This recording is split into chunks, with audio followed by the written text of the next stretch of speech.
नमो नारायण. मी शैला चन्नावार, नांदी ग्रुप नांदेड.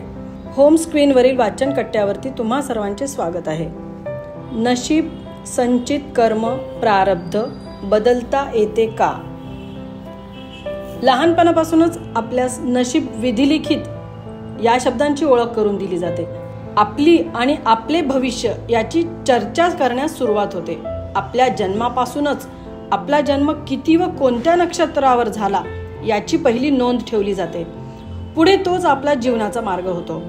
आपला जन्म झाल्यानंतर 5 ते 7 दिवसातच आपला ललाट लेख सटवाईकडून लिहिला जातो. तो एक विधी असतो.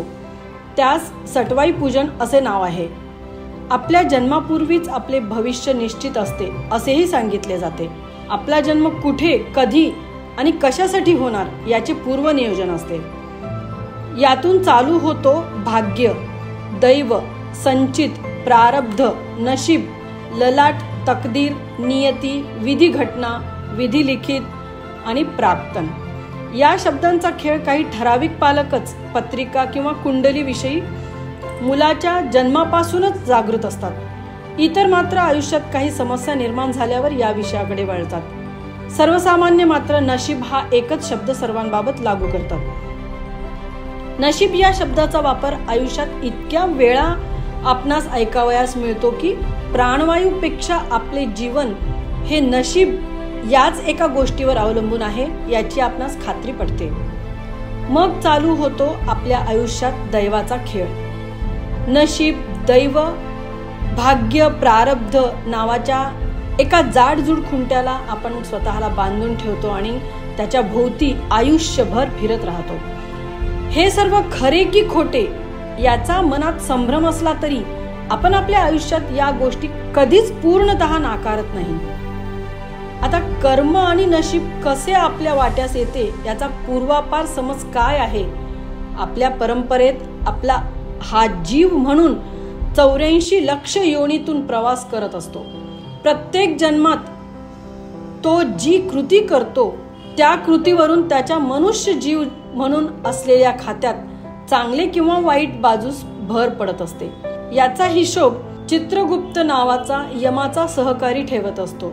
त्या योनीतील जन्माच्या शेवटानंतर एकदा त्या जन्मात भोगून संपविलेल्या आणि नव्याने तयार केलेल्या पाप पुण्यातून निर्माण झालेल्या कर्माची फळे यांचा पुन्हा एकदा ताळमेळ तयार केला जातो आणि या नवीन अकाउंटचा बॅलन्स पुन्हा उघडून नव्या जन्मात नवी वाटचाल होते. पुन्हा याही जन्मात जुन्यातील काही संपवून नवे तयार करायचे आणि ते संचित म्हणजे साठवणूक केलेले कर्म फेडण्यासाठी पुन्हा जन्म घ्यायचा. हा प्रवास जन्मोजन्मी करायचा. हे संचित जेव्हा आपण फेडण्यास सुरुवात करतो तेव्हा त्याविषयी शास्त्रात काय सांगितले आहे हे जाणून घेणे महत्त्वाचे ठरते. निळोबा रायांचा एक अभंग महत्त्वाचा आहे. संचित प्रारब्ध क्रियमाण न सुटे प्रणिया भोगिल्या विण. या लागी करावे हरीचे स्मरण तुटेल बंधन मग त्यांचे. सत्कर्म करिता विधियुक्त माझी निषेधाचा पडे आघात. सांग अथवा व्यंग होत होयते संचित निश्चयसी. उत्तम अधम कर्मे घडती जाणता नेणता पदरी पडती. तिची संचिते होऊनी ठाती पुढे भोग द्यावया. आपल्या मनात जे प्रश्न निर्माण होतात त्यांची समर्पक उत्तरे कुठेही मिळत नाहीत. कोणाला विचारले तर ते जे उत्तर देतात त्यांचे मनाचे समाधान होत नाही. आपण आज त्यातील काही निर्माण झालेले प्रश्न कोणते आहेत ते पाहू. सर्व काही नशिबात लिहिलेले असते तर कर्म आणि प्रयत्न याचे महत्त्व काय? नशीब, प्रारब्ध बदलता येते का? कर्माचा सिद्धांत खरा असेल तर शास्त्रात सांगितलेला पाप मोक्षणाचे महत्त्व काय? पत्रिकेतील ग्रहदोष खरंच निर्माण होतात का? संचित कर्म, प्रारब्ध, दैव यात नक्की काय फरक आहे?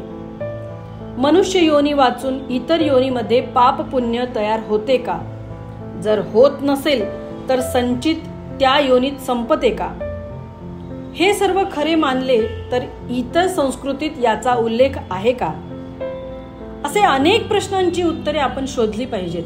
याविषयी शास्त्रात काय सांगितले आहे याचा अभ्यास केला पाहिजे. श्रद्धा आणि अंधश्रद्धा यातील फरक जाणून घेतला पाहिजे. याविषयी आपण क्रमाक्रमाने जाणून घेण्याचा प्रयत्न करूयात. कर्म 3 प्रकारचे आहेत. संचित म्हणजे संचित कार्य, प्रारब्ध म्हणजे फलदायी कार्य आणि क्रिया या आगामी म्हणजे वर्तमान कार्य. अनिष्टमिष्टम मिश्रम च त्रिविधम कर्मणः फलम. धन्यवाद.